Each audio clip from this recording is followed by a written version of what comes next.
Hallo und herzlich willkommen bei Bolt Sports Tech. Es freut mich, dass ihr eingeschaltet habt. Letzte Woche habe ich euch auf einen spontanen Lauf mitgenommen, weil Garmin die Garmin Epix Pro rausgebracht hat. Dabei habe ich euch einen kleinen Überblick über die neuesten Funktionen der Uhr gegeben. Heute gehen wir in die Tiefe, wir schauen uns alle Details an und dann werde ich euch verraten, wie die Garmin Epix bei meinem Test abgeschlossen hat. Also, ich würde sagen, verlieren wir keine Zeit und legen wir los.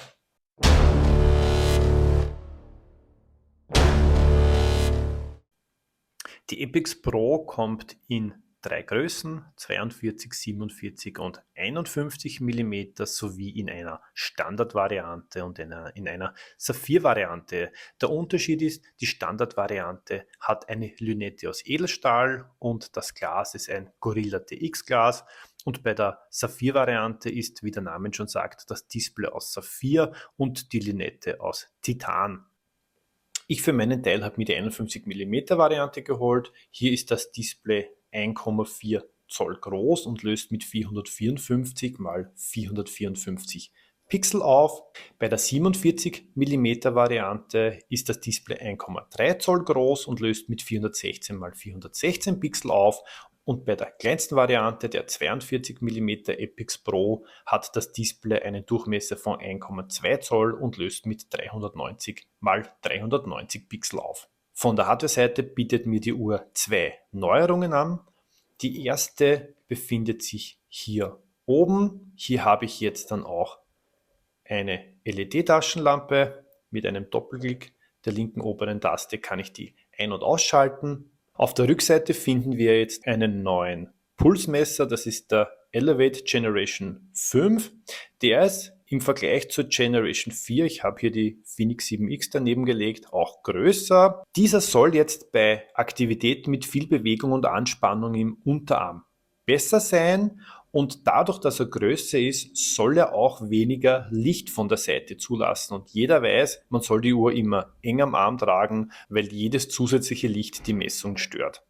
Es wird auch gemunkelt, dass dieser die EKG-Funktion unterstützt, diese aber noch nicht freigeschaltet ist, weil es ja noch fehlende Zertifizierungen etc. gibt. Je nach Größe gibt es verschiedene Armbänder. Die 51 mm Variante hat ein 26 mm Armband, die 47 mm 22 mm und die kleinste Variante hat ein 20 mm Band. Alle sind Quick-Fit-Bänder und kann man ruckzuck wechseln.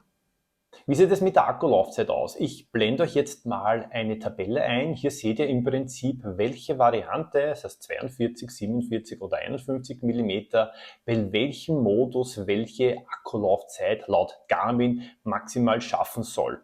Ich persönlich habe Always On immer deaktiviert und habe jetzt nach 8 Stunden noch 56%. In diesen 8 Stunden habe ich 6,5 Stunden GPS Autoaktivitäten aufgezeichnet und 5 Stunden diverse andere Aktivitäten. Das heißt, mit diesen Einstellungen verbraucht die Uhr bei mir ca. 5,5% am Tag, wodurch eine Akkulaufzeit von 18 Tagen erreicht werden sollte. Bei meinen Outdoor-Aktivitäten, bei denen ich immer SAT IQ aktiviert habe, konnte ich ca. 2% Akkuverbrauch pro Stunde feststellen. Das heißt, hier sollte ich ca. auf 50 Stunden kommen. Die Uhr hat jetzt den sogenannten Redshift-Modus. Hier wird alles in Rot dargestellt. Das Ganze ist augenschonender und besser in dunkler Umgebung abzulesen. Neu ist jetzt auch, dass sowohl die Saphir als auch die Non-Saphir-Variante Multiband-GPS verbaut haben und beide auch mit 32 GB Speicher kommen. Neu dazu gekommen ist auch die Schnellladefunktion. Hier soll die Uhr anstatt 2 Stunden jetzt in etwas über einer Stunde wieder einen vollen Akku haben. Neu dazugekommen ist auch der Endurance Score. Hier wird eure Ausdauerfähigkeit in einer Zahl ausgedrückt. Ausschlaggebend sind alle Workouts und alle Aktivitäten der letzten 4 Wochen, wobei man auf der Datenseite unten die 3 Aktivitäten findet, die den größten Einfluss darauf haben. Das heißt, wenn ich jetzt zum Beispiel auf irgendein Ausdauer-Event hintrainiere, wie irgendeinen Ultralauf, dann wird mir im Prinzip jetzt vor Augen geführt, wie sich meine Ausdauer durch dieses zusätzliche Trainingsvolumen verbessert. Ebenfalls neu dazukommen ist der Hill Score, der mir im Prinzip aussagt, wie gut und wie lange ich bergauf laufen kann. Dieser wird dann ebenfalls in einer Zahl ausgedrückt. Es gibt hier 3 Faktoren, die Einfluss darauf haben. Der erste Punkt ist die Ausdauer am Berg, das heißt, wie lange kann ich moderate Anstiege durchlaufen. Das zweite ist Kraft am Berg. Hier geht es darum, kurze, steile Anstiege explosiv hinaufzulaufen. Und der dritte Faktor, der auch mit hineinfließt, ist der VO2 Max. Zum Thema Karten gibt es auf der Uhr auch 3 neue Funktionen. Die erste Neuerung betrifft die Wetter-App. Hier hat man jetzt auch die Möglichkeit, ein Overlay über die Karte zu legen, und zwar mit Informationen zu Regen, Niederschlag, Temperatur und Wind.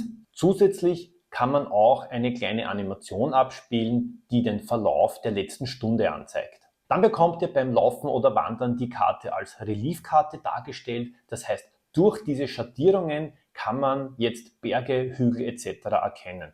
Was den großen Vorteil hat, dass ich ein besseres Gefühl von meiner Umgebung bekomme, bevorstehende Anstiege ein bisschen leichter erkennen kann, zumindest auch jetzt optisch, beziehungsweise wenn ich sehe, hier ist die Schattierung recht hoch, hier kommt ein großer Hügel, ja, dann kann ich ja auch meine Route entsprechend umplanen. Und die dritte Neuerung betrifft das Layout bei der Kartenansicht. Hier habe ich jetzt die Möglichkeit, einen Splitscreen einzustellen. Hier habe ich auf der rechten Seite dann meine Karte und auf der linken Seite kann ich hier 3 Datenfelder einstellen, beziehungsweise kann ich mir dann das sogenannte Perimeter-Layout einstellen. Hier umgibt meine Karte dann ein schwarzer Ring und ich habe hier die Möglichkeit, mir zusätzliche Daten dann anzeigen zu lassen.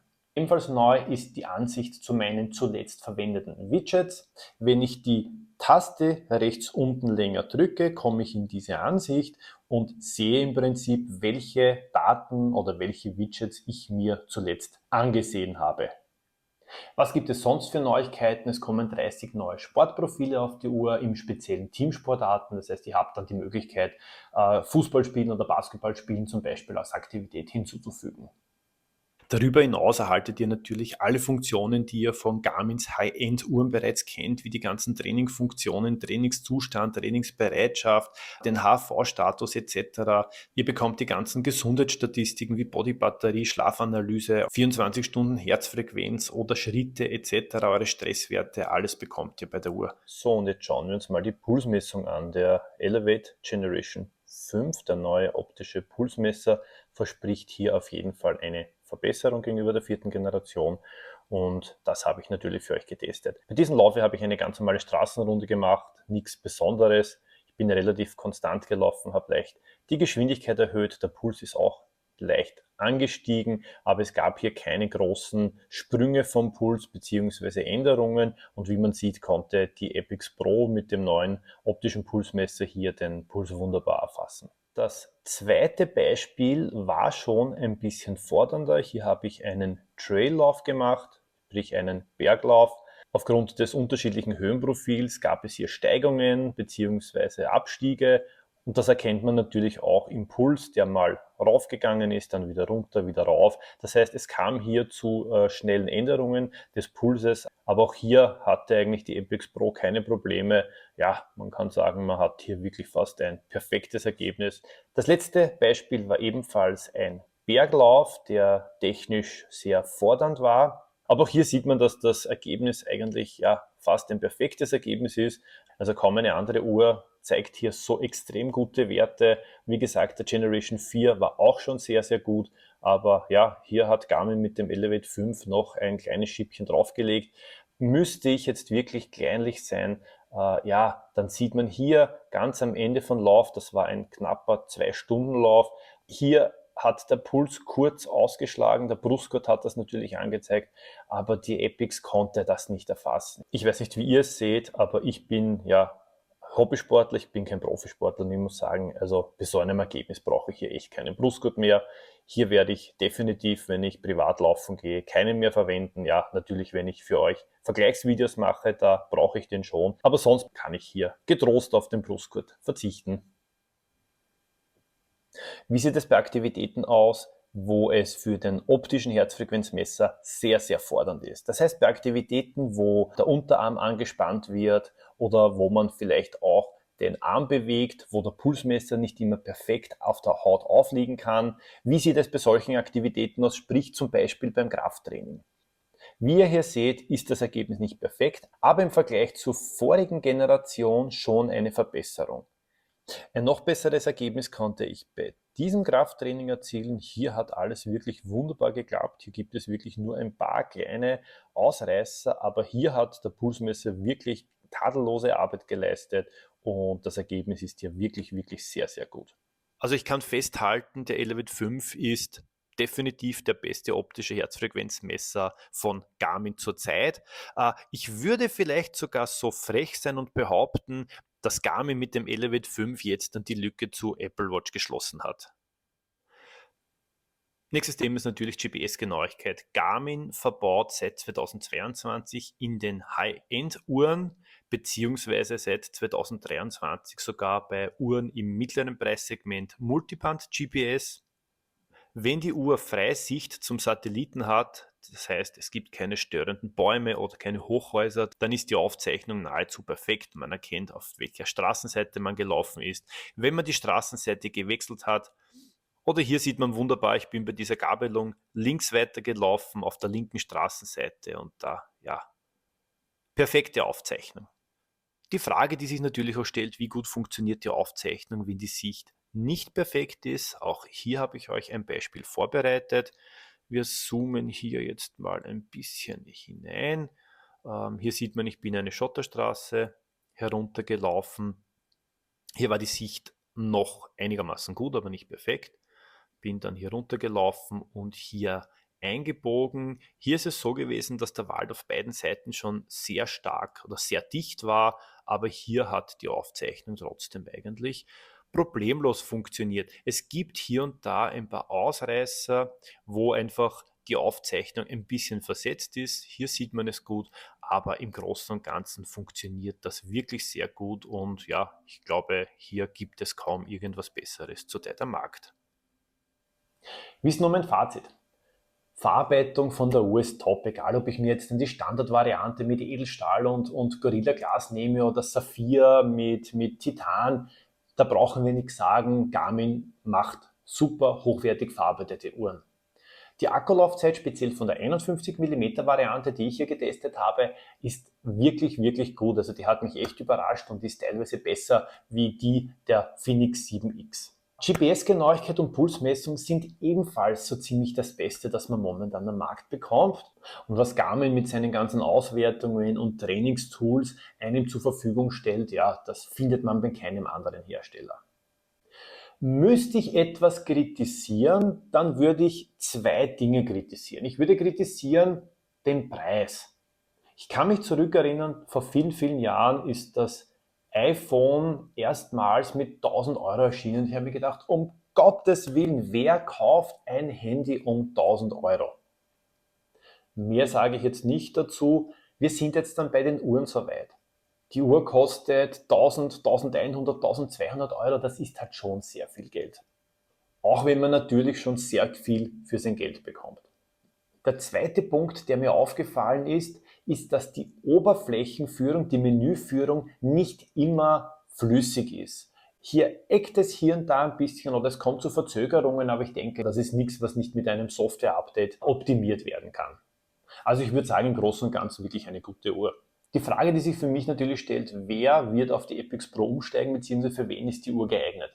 Also ich persönlich glaube, dass die 47 mm Variante sich am schlechtesten verkaufen wird, weil einfach der Unterschied zur Vorgängervariante, zur Gen 2, einfach zu gering ist. Denn softwareseitig kommen diese ganzen neuen Features auch auf die alte Generation und dann bleibt eigentlich als Unterschied nur der neue optische Herzfrequenzmesser und die LED-Lampe und ich weiß nicht, ob das genug Grund ist für die Leute abzugraden.